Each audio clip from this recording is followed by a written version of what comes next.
লজ্জা পাচ্ছে।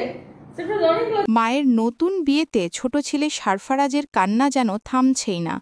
তার ছোট্ট মাথায় যেন আকাশ ভেঙে পড়েছে। হ্যাঁ দর্শক, মায়ের এই নতুন সম্পর্ক কোনোভাবেই মেনে নিতে পারছে না সে। মায়ের সাথে তার দূরত্ব বাড়ছে, যেন এক অদৃশ্য প্রাচীর তৈরি হয়েছে তাদের মাঝে। সারফারাজ মায়ের দিকে তাকাচ্ছে না, কাছে যাচ্ছে না, আর দিনরাত শুধু কেঁদেই চলেছে।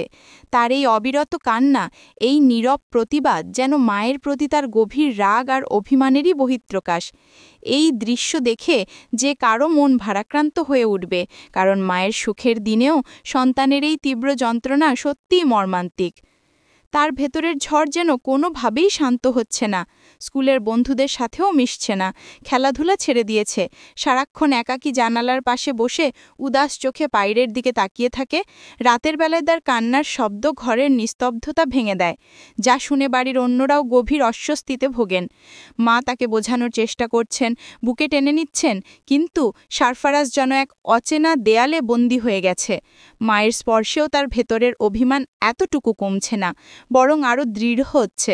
তার কোমল হৃদয় এই পরিবর্তনকে মানতে পারছে না, যা তার জীবনের সবচেয়ে বড় বিপর্যয় হিসেবে প্রতীয়মান হচ্ছে। এই নিষ্পাপ শিশুর অসহায়তা দেখে প্রশ্ন জাগে, এই পরিস্থিতি থেকে সে কিভাবে বের হয়ে আসবে? এই অপ্রত্যাশিত বিয়ে শুধু সারফারাজের জীবনকেই নয়, রুবায়েত ফাতেমার সামাজিক অবস্থানকেও প্রশ্নের মুখে ঠেলে দিয়েছে।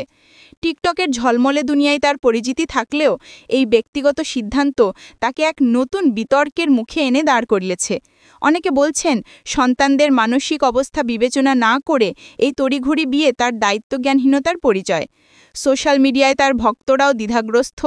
কেউ রুবায়েতের পাশে দাঁড়াচ্ছেন, আবার অনেকেই সারফারাজের প্রতি সহানুভূতি দেখাচ্ছেন। এই ঘটনা যেন প্রমাণ করে দিল, জনপ্রিয়তার আড়ালে ব্যক্তিগত জীবনের জটিলতা অনেক সময় আরও প্রকট হয়ে ওঠে।